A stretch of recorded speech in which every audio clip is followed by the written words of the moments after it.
자, 함께 만드는 안전한 세상 시간입니다.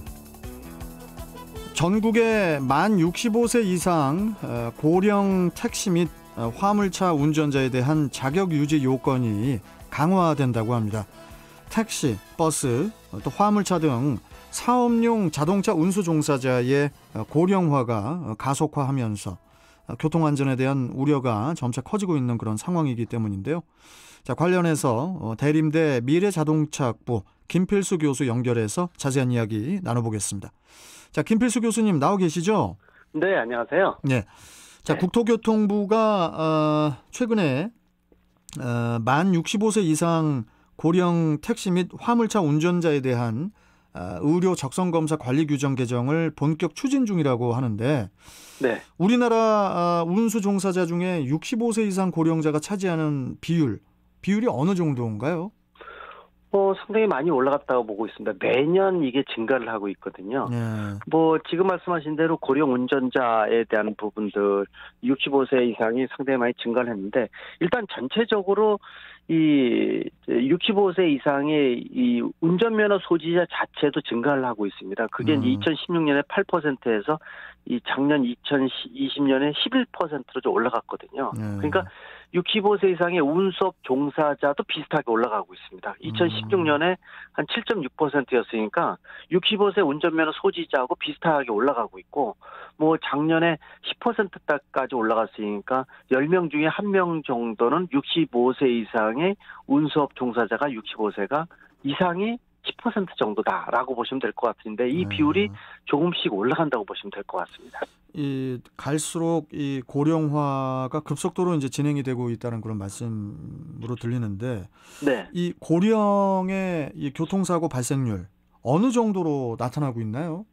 역시 많이 증가한다고 보고 있습니다. 이 작년에 11만 4천여 건의 교통사고를 65세 이상의 고령 운전자가 냈는데요.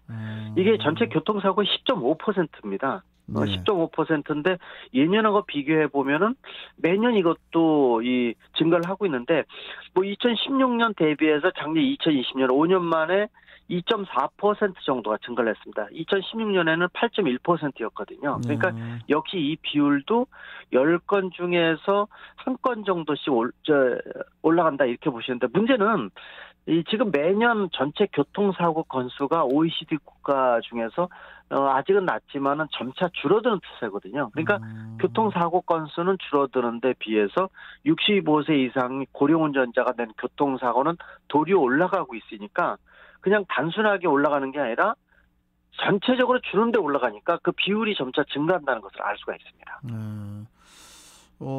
고령 운전자가 이제 좀 다른 연령에 비해서 인지 반응 시간이 길고, 또 시력도 좀 떨어져서 교통사고 위험에 노출될 가능성이 또 이제 더 높을 수도 있는 거잖아요.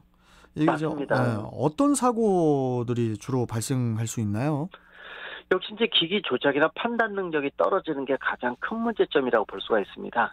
야간에 일반 층에 비해서 고령 운전자가 좀 어둡게 보이거든요. 야간에 이제 인지에 대한 것들이 제대로 파악을 못해서 야간에 사고도 많이 발생을 한다고 볼 수가 있고요. 또 기기 조작 능력이 떨어집니다. 그러다 보니까 앞에 차에서 어떤 대처에 대해서도 이 부분에 대해서 대처를 못해서 생기는 사고도 있고, 결국은 기기 조작이나 판단 능력 저하가 생기는 종합적인 사고가 집중적으로 많이 발생한다고 볼 수가 있습니다. 예. 실제로 국내에서도 이제 그런 사고도 많이, 사람이 치이는 사고도 많이 발생하는데, 미국 같은 데에서는 사람을 2-3명을 치면서 지나갔는데도 본인이 인지하지 못하는 사고가 발생을 해서 여러 명이 사망하는 사고도 발생할 정도였거든요. 심지어는 어떻게 운전하고 네. 사람을 치는데 그걸 인지를 못합니까?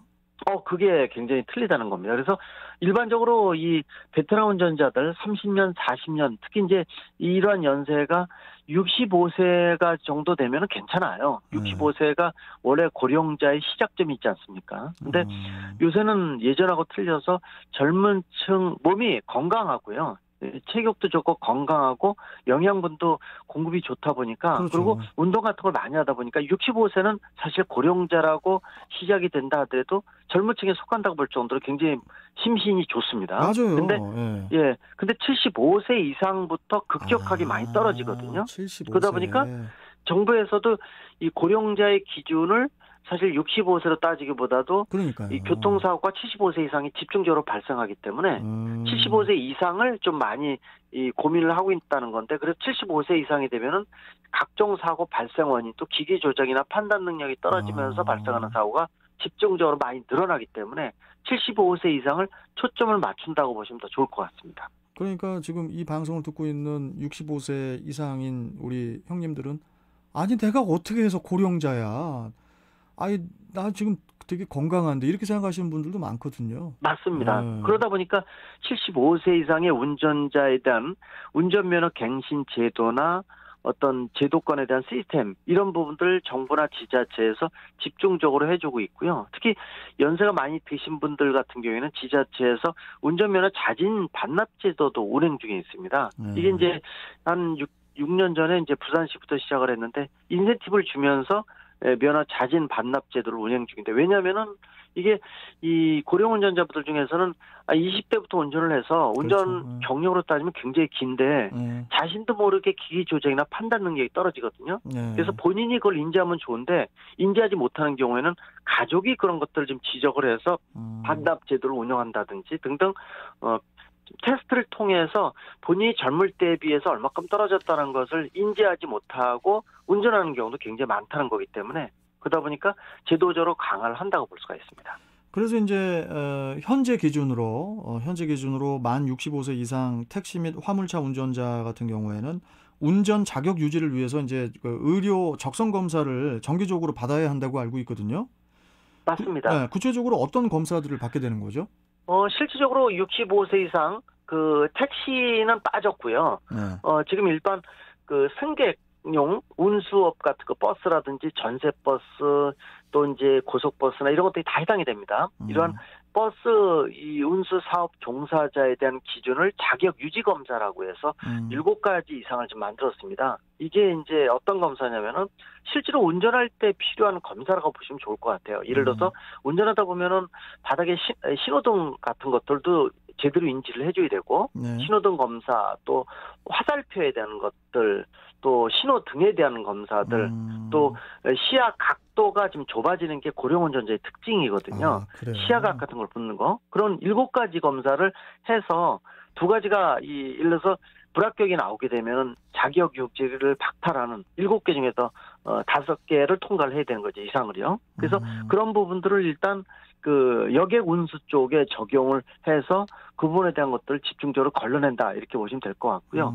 역시 뭐 아시겠지만 75세 이상이 되면은 정부에서 지금 벌써 시행을 하고 있는 것이 운전면허 갱신이 5년에서 3년으로 짧아지고 있고, 또 75세 이상의 교통안전교육 2시간 의무화, 또 인지능력 이런 것들 그를 지금 검사를 좀 강화를 하고 있지 않습니까? 근데 이 운수업 중에서 승객업 쪽은 더더욱이 여러 사람의 생명을 담보로 해주는 이 운전자 자격에 대한 것들은 자격 유지 검사를 통해서 좀 더 강화를 해서 걸러낼 수 있게끔 만들어주겠다라는 취지라고 보시면 좋을 것 같습니다.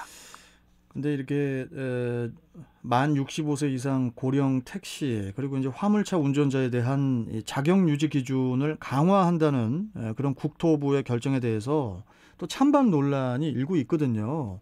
맞습니다. 이거 뭐 벌써부터 노인 직업을 박탈하는 것 아니냐 이런 반발, 또 반대로 안전운전이 우선 아니냐 이런 또 의견 되게 팽팽히 맞서고 있는데 이 부분에 대해서 좀 마지막으로 좀 어떻게 생각하시는지 좀 한 말씀 해주세요. 네, 택시 같은 경우는 개인 운전이다 보니까 그래서 이번 자격 유지 검사에서는 빠졌고요. 그래서 이 종합적으로 이 여러 사람의 이 탑승에 해당할 때는 여객에 대한 부분들을 우선적으로 적용했다고 보시면 좋을 것 같습니다. 말씀하신 대로 택시 같은 경우에도 그렇지만은 고령자 운전분들이 이 일자리에 대한 것들 중에서 가장 중요한 부분들이 택시라고 볼 수가 있거든요.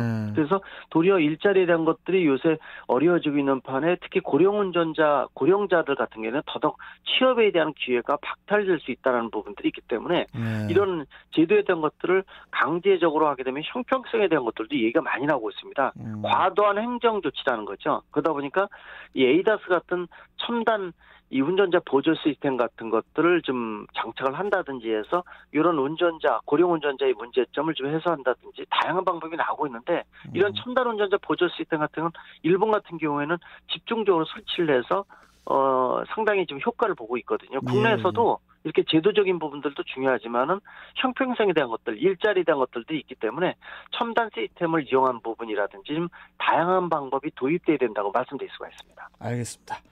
네. 자, 오늘 말씀 여기까지 듣고 또 다음 시간에 또 뵙도록 하겠습니다. 고맙습니다, 교수님. 네, 감사합니다.